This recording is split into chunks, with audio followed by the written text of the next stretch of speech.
Hi again. Today, we had several lectures given so far. The last one was about the update on Parkinson's disease. And I would be happy now to share with you the new treatment that we are having for advanced Parkinson's disease, mainly apomorphine.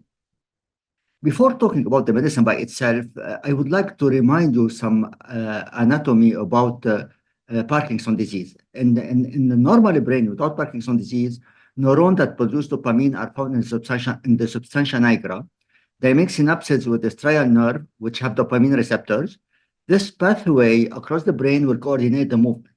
In the brain with Parkinson's disease, the dopaminergic cells start to die. The exact cause is unknown, but probably is the combination of environment and genetic factors. When dopamine level in the brain have decreased by around 80%, motor and non-motor symptoms will start appearing. This is the evolution of the disease with time. Usually, the diagnosis of Parkinson's disease is being made either by a neurologist or a specialist in movement disorder. And at the beginning, mild symptoms, bradykinesia, rigidity, tremor. As the disease keep on progressing, the patient will start having worsening of their symptoms, and they can have it can start affecting their quality of life. Usually, the first line of treatment in patients with Parkinson's disease is the carbidopa-levodopa. Usually, it improves the symptoms, and the patient will come back to see you relatively happy with the result. Whenever your patient do not respond to carbidopa-levodopa, you should wonder if this is the correct diagnosis. However, unfortunately, as the disease progresses, the medication will be working less and less. And this is where you have to start considering adding adjunctive therapy, especially when the patient start having motor fluctuation, and we'll be talking about it later on, and start having dyskinesia. At this stage, adjunctive therapy, pharmacological therapy will be very beneficial. However, unfortunately, the disease will keep on progressing. And when it keeps progressing, it means that the medicine will not be working. Wearing off phenomena will be occurring more frequently. Dyskinesia will occur more frequently. So you have to start considering other medication or other non-pharmacological therapy. The major problem in patients with Parkinson's disease is the fact that the Parkinson's disease will not only affect the brain. Parkinson's disease will affect every part of our body, and especially the GI system. And it is reported that 30 to 80% of patients with Parkinson's disease can have difficulty in swallowing. I'm sorry. It is also estimated between 7 and 100 of those patients will have gastroparesis, and this gastroparesis will affect badly the absorption of the medication. This is why with time the medicine will not be working. And there is also involvement or contribution of the protein impairment absorption, which will also affect the absorption of medication. We are facing with several challenges as long as the Parkinson's disease is improving, and when the Parkinson will progress, we have multiple problems that we'll be facing. The causes of this involvement is the fact that there is of this progression, or the cause of this major problem that we'll be facing is the loss of buffering capacity, the postsynaptic changes, and GI dysfunction, like I have mentioned now a few minutes ago. Sorry, I wanted to show you something. I'm just removing my. You can look here that early in the disease, when you start the treatment with carbidopa-levodopa, there is a smooth increase and there is a smooth decrease. Late in the disease, and due to multiple factors, there is sudden increase and sudden or relatively sudden decrease. Whenever you are reaching certain dose, dyskinesia will appear. Other challenges that we can be facing during advanced Parkinson's disease or the treatment of advanced Parkinson's disease is what we call wearing off phenomena. Wearing off phenomena is when the medicine do not work. So those patients will get into hypomobility state where they are unable to move or having difficulty to move. And the problem with the wearing off phenomena, it's not only a matter of hypomobility by itself. There are other symptoms that are associated with it. So what I was saying that the problem with wearing off phenomena is when the medication will not be working anymore. And this wearing off phenomena will result in hypomobility. But unfortunately, the hypomobility is not only isolated hypomobility. Those patients are more prone to have depression secondary to hypomobility. They are having some pain secondary to hypomobility. They can even have urinary problems secondary to the off period. So this is why it is very important whenever you are having a patient who is having a wearing off phenomena or decreased efficacy of the medicine to try to find a way to solve it. What also happened in patients with advanced Parkinson's disease, there is a delay in the time on, where the medicine instead of start working after a few minutes, it can take up to 1 hour before it kicks in. This is an overview about the progression of the disease. Very often we have what we call a preclinical symptoms. Usually they are depression, constipation, disturbance in REM sleep behavioral, or they can have hyposomnia, difficulty in smelling. And then the symptoms of Parkinson's disease will start appearing, or the motor symptoms. As the disease progresses, we start having the motor complication with wearing off phenomena, on-off, and dyskinesia. Let's talk now about advanced Parkinson's disease. It is estimated that around 50% or 38 to 50% of patients might develop some complications after starting medication. In fact, I honestly believe that those numbers are a little bit exaggerated, and I think this is less than this. I have in my personal experience, usually those patients had 5 to 6 years of what we call honeymoon period, where during this time the medication is well under control. And then, however, after a few years, they start having some wearing off phenomena. The motor fluctuation, it is estimated up to 50% of those patients will have motor fluctuation after 5 years, and 90% of them will having after 15 years. Another complication that we'll be facing in patients with Parkinson's disease is the narrowing of the therapeutic window. What I mean by narrowing of therapeutic window is that the medicine, instead of lasting 2 to 3 hours, it will last around 1 hour, 1 hour and a half. And what happened that this has a big consequences on the mobility of the patient. And when you are having narrowing of the therapeutic window, instead of giving 1 tablet POTID, you can give half tablet every 2 hours or 3 hours. And the reason why behind this narrowing therapeutic window is that early in the disease, the surviving nigrostrial neuron convert levodopa to dopamine. And you see that the plasma level concentration, levodopa concentration, it's true that it's increasing and decreasing. However, despite the fluctuation in the plasma, the striatal dopamine is still able to release a smooth physiological manner. However, when in advanced Parkinson's disease, there is fluctuation in the plasma levodopa concentration, but unfortunately also there is a fluctuation in the plasma level release. This is another slide showing you that there is narrowing of therapeutic window can have a bad effect on the patient. This is how it works. Early in the disease, whenever you are giving levodopa, it will increase smoothly and then it will decrease. In the moderate form, it will also increase relatively smoothly, but less than early in the disease. At this stage, they can have a peak dose dyskinesia, and then they have decrease again. And this is an advanced Parkinson's disease. It is relatively fast increasing. So after a few minutes from taking carbidopa, levodopa, those patients can start having dyskinesia. The bad part also that they can have also sudden abrupt decrease in levodopa concentration, resulting in the wearing off phenomenon. The impact of motor complication has been studied in multiple survey, and in a survey of 173 patients who had more than 6 years duration, and they were asked what is the most complicated or what is the most common condition that's bothering you. Fluctuation response to medication was number 1, mood disturbances, drooling of saliva, sleep disturbances, tremor, and pain. The impact of motor complication do not only occur in patient themselves. The caregiver are severely affected. And this is the result of a questionnaire that was sent to a caregiver, asking them about what is the significant predictor of greater caregiver burden. And the result were as following. The biggest burden for the caregiver taking care of Parkinson's disease patient is the greater functional impairment, followed by impairment of daily activity of daily living, advanced disease stage, followed by reduced ability for self-care and poor quality of life. This is to show you that not only the patient with Parkinson's disease is affected, but also the caregiver as well.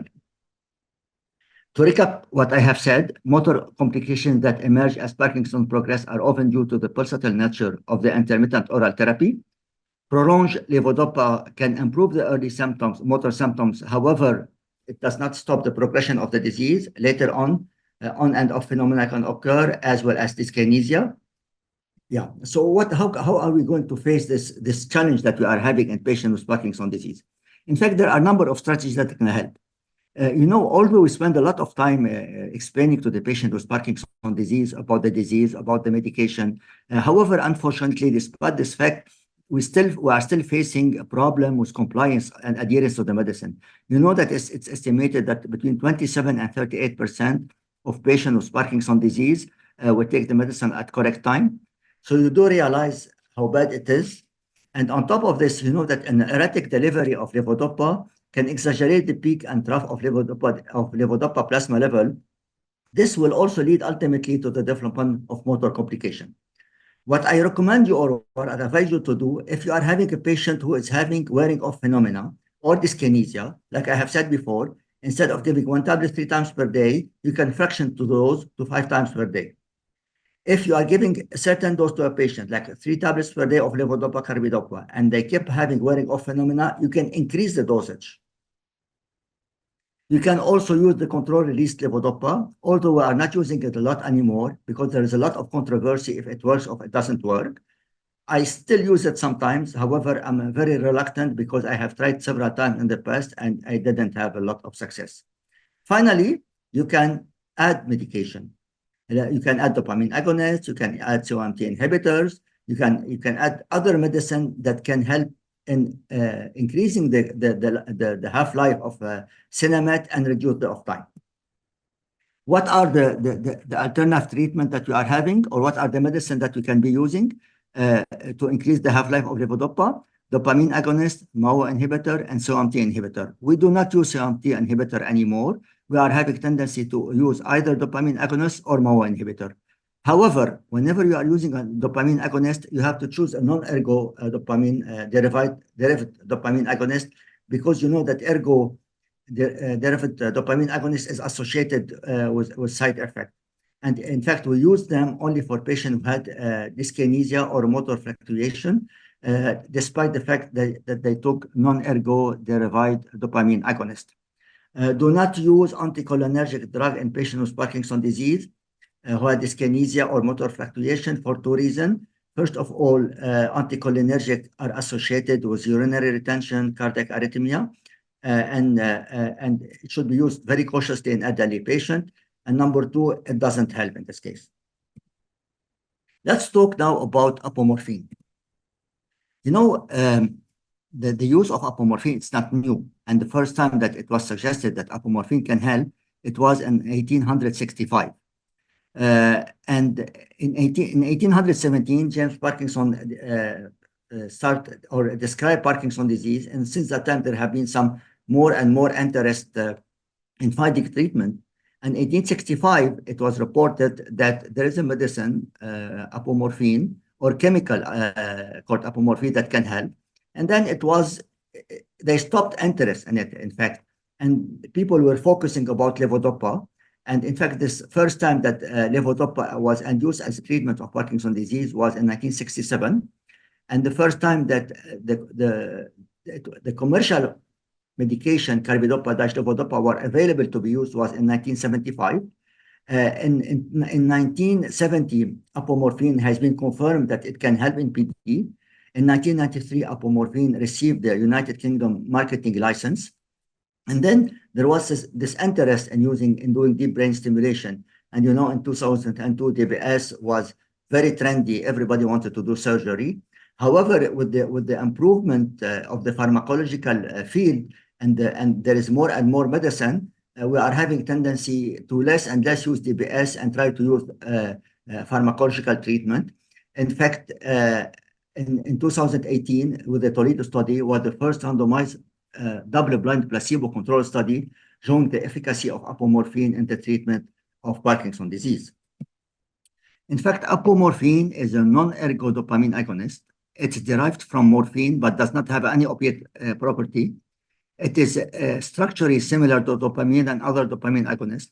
And it's colorless liquid that stains green if it comes in contact with air. This is the different type of dopamine agonists that we are having. Apomorphine is used as an adjunctive pharmacotherapy for the treatment of complication of levodopa.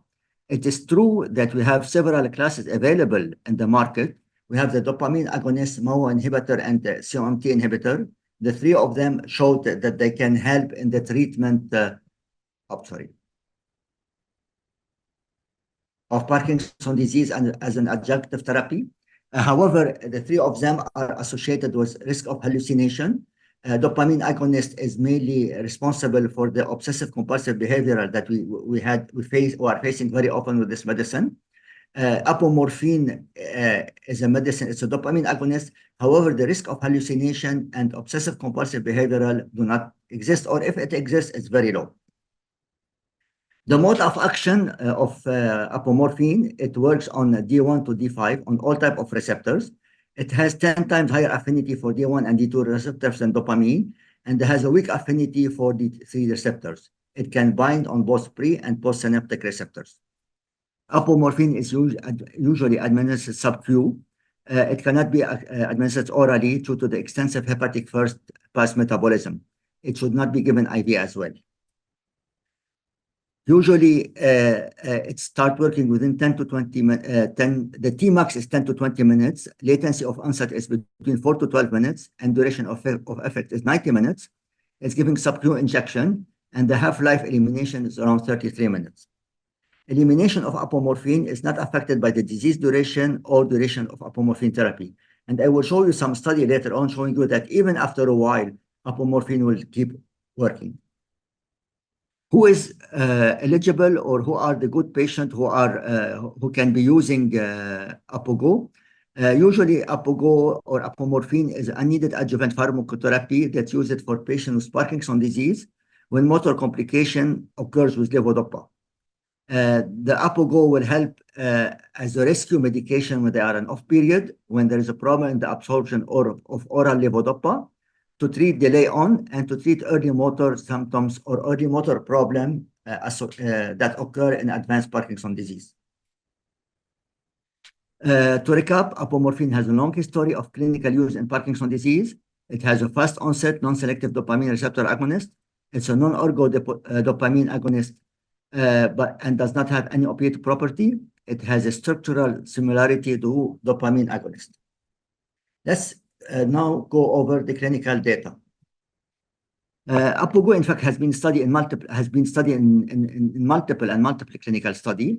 Those clinical studies showed that there is a significant improved motor function in as little as 10 minutes. It reverses off episode in 95% of the cases. It improved the UPDRS motor score by 20 points at 10 minutes and 25 points at 20 minutes. And the most important, the efficacy of apomorphine injection do not decrease over time. Those are the studies. Let me share with you the first study. It's a double-blind placebo-controlled study where patients were divided into two categories. There were around 29 patients.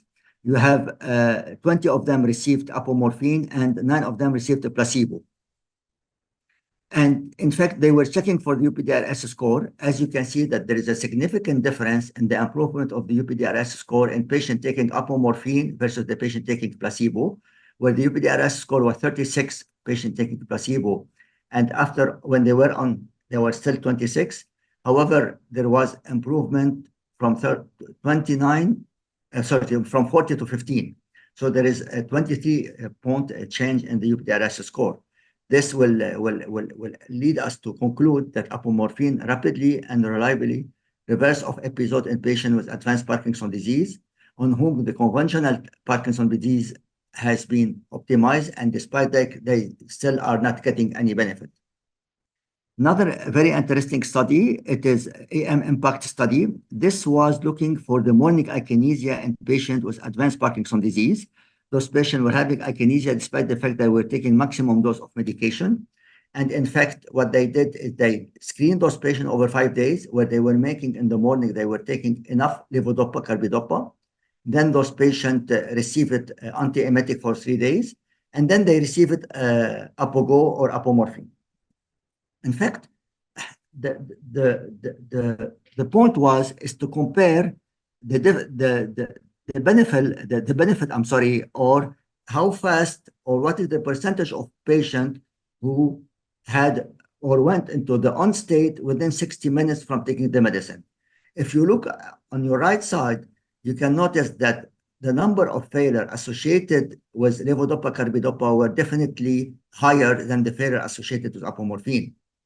It is estimated that 93% of the patients who received apogopen reported successful response to therapy versus 54% of patients taking levodopa, which means that when you have a patient who wake up in the morning and they have a hypomobility because levodopa is not working, they can take one injection and it will help them to get into the on state.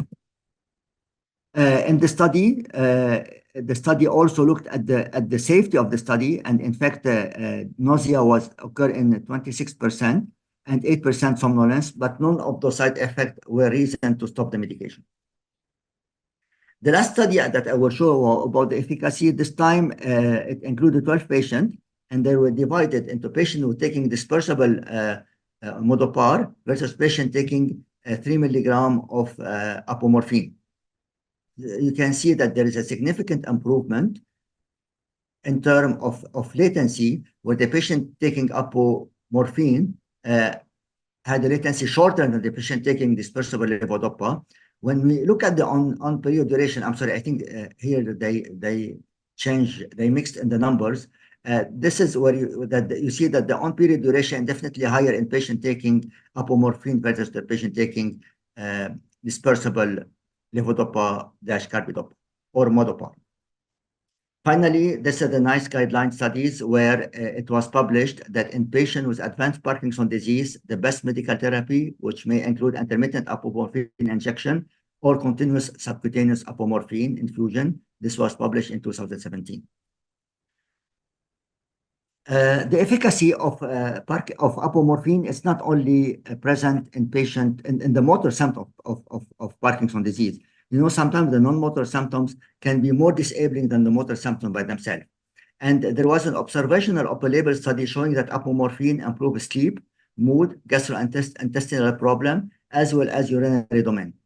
It has been suggested that the hypothesis is antipsychotic effect due to the apomorphine could be related to structural piperidine. What I'm trying to tell you that even in the non-motor symptoms, apomorphine can be useful. Long-term efficacy, this is very quickly, this is a study where patients were divided into two categories, into 4 groups, in fact, but 2 categories. The first group received apomorphine at the effective dose. The second group, apomorphine plus 2 milligram, and 2 other group, one placebo, and the second group or subgroup, it was a placebo plus 0.2 milliliter.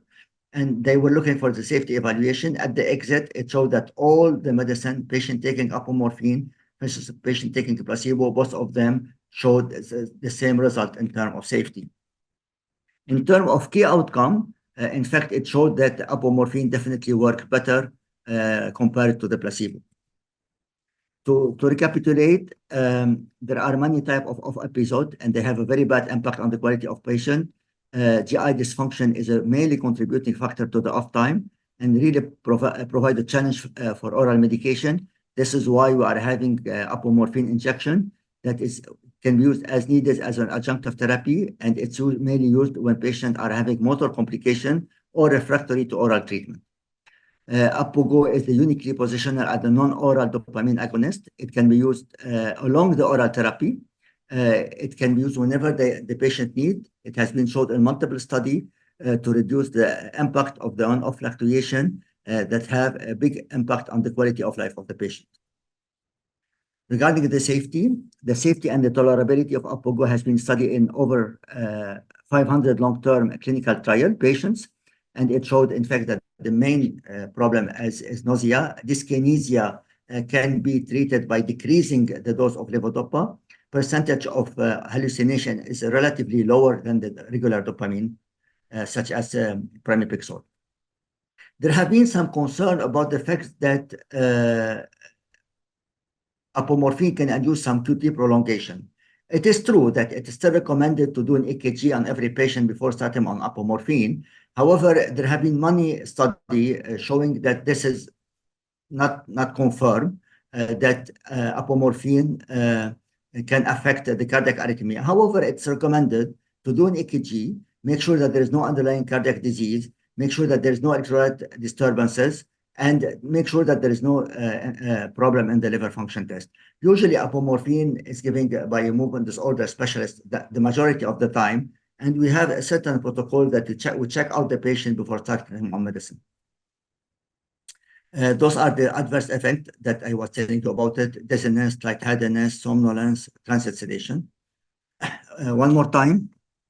The main side effect that they are reported with those patients are totally acceptable. Keep in mind also that binge eating, compulsive sexual disorder have been reported, but the incidence is low, and this is extremely important when we know the problem that we have faced with pramipexole in the past regarding the hypersexuality, compulsive behavioral, gambling, and others. Regarding the QT interval, like I have told you, do not be alarmed about it. However, always get the EKG before you start the medicine. Managing the possible side effect, we have to go slowly, and we can treat them very easily. For patients who are having nausea, that it can be controlled with domperidone, and that can be started before the treatment. Those are the site of injection that can be done. This is what's being written in the pamphlet. You can find it in the pamphlet. I just want to show you that it's in fact I'm sorry. I want to go. In fact, how to do it is extremely easy. All what you have to do is to click it out, get it out, put the needle, and then you adjust the dosage. Usually, you have a nurse that can be present with the patient all the time, and Apogo has an excellent support system where they can send you a nurse, and the nurse will be talking to the patient, to the physician, and to the caregiver. It's very straight, easy. The patient can inject himself or can ask somebody to inject him. At the end, I would like to show you some videos. Okay. Balgai mushti the brother madre 5 milligram. Full open close.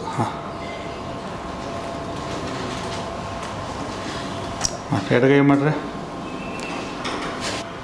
ಬಿಡೋದು ಮಾಡ್ರೆ ಎಡಗೈ ಮಾಡ್ರೆ bulb fix ಮಾಡ್ದಂಗೆ ಕೈ ತರಿಸ್ರಿ ಪೂರ್ತಿ bulb fix ಮಾಡ್ದಂಗೆ ಕೈ ತರಿಸ್ರಿ ಈಗ ಕೈ ಮಾಡ್ರಿ ಕಾಲು ತಾಳಾಕ್ರಿ ನೋಡಕ್ಕೆ ಅಲ್ಲ ಬರೀರಿ ಒಂದು ಎರಡು ಹೆಜ್ಜೆ ಮುಂದಕ್ಕೆ ಬರ್ರಿ ಅಂತ ಹೇಳ್ತಾರೆ ನೋಡೋಣ ಹೆಂಗೆ ನಡೀತಿ ಈ ಕಡೆ ಕಾಲು ಹಾಕ್ರಿ ಆಗುತ್ತಾಗಲ್ವಾ ಬಟ್ ಏನಾಗ್ತಾ ಇತ್ತು ಎದ್ದೇಳ್ರಿ ಹಾಂ ನಡ್ಕಂತ ಬರ್ರಿ ಟ್ರೈ ಮಾಡಿರಿ ನೋಡೋಣ ಒಂದು ಬಿಟ್ಟು ಹೋಗಿ ಕೂತ್ಕೊಡ್ರಿ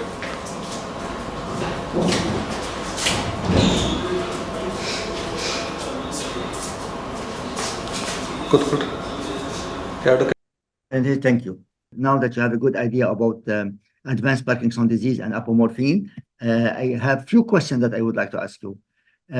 According to you, what are the motor symptoms of advanced Parkinson's disease? Wearing off phenomena, delay action, dyskinesia, or all of the above?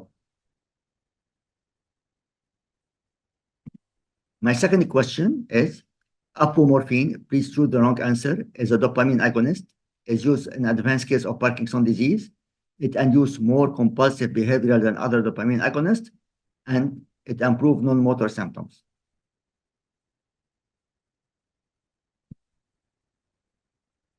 Thank you very much. Thank you.